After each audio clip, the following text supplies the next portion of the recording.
आज हम eat that frog by Brian Tracy का चैप्टर नंबर 3 कवर करेंगे, जिसमें उन्होंने बताया है कि आपने किस तरह 80-20 रूल अपनी लाइफ में अप्लाई करना है। इस रूल में के मुताबिक वो बेसिकली सिखाना ये चाहते हैं कि हमें ये पता होना चाहिए कि हमारी लाइफ में कौन सी चीज़ें इंपॉर्टेंट हैं और कौन सी जो है वो इतनी इंपॉर्टेंट नहीं है और हम उन पे टाइम अपना वेस्ट कर रहे होते हैं।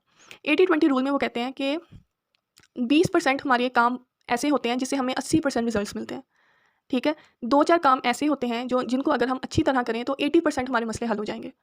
ठीक है, इसको मैं एग्जांपल देके बताती हूँ कि ये जैसे चैप्टर 2 में plan your day in advance उन्होंने हमें लिस्टिंग अपने गोल्स को लिस्ट करने का तरीका सिखाया था। उसी पे हम 80-20 रूल अप्लाई करेंगे। जैसे मास्टर लिस्ट है, जिसमें उन्होंने हमें बताया था कि मास्टर लिस्ट में आपने हर वो चीज़ लिखनी है जो आप अपनी लाइफ में अचीव करना चाहते हैं।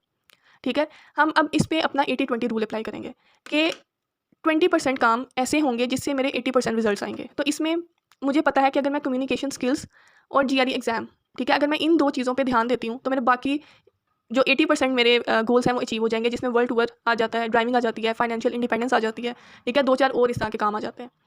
यही चीज़ ब्रायन ट्रेसी ने हमें बताने की कोशिश किया। उन्होंने कहा कि 2 चीज़ें ऐसी हैं जिस पे आप मैक्सिमम काम करेंगे तो आपको मैक्सिमम फ़ायदा होगा। आपको डिस्टिंग्विश करना आना चाहिए कि वो 2 काम कौन से हैं जिसका इफेक्ट बाकी 80% पे आ रहा है। फिर वो 2 काम आपने अपनी डेली लिस्ट पे लिख लेने हैं और वो डेली उस पे काम करना है।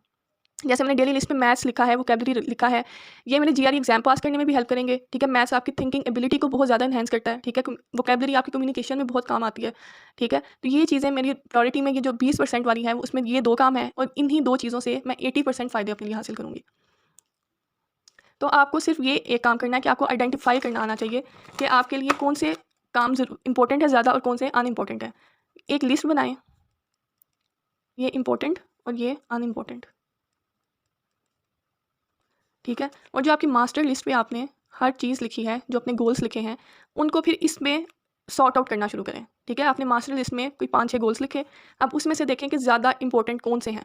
ठीक है, उसको आप इधर लिखें और जो कम इंपॉर्टेंट हैं उनको आप इधर लिखें और फिर इस पे ध्यान दें, डेली इस पे काम करें। और यही 80-20 रूल में वो बताते हैं।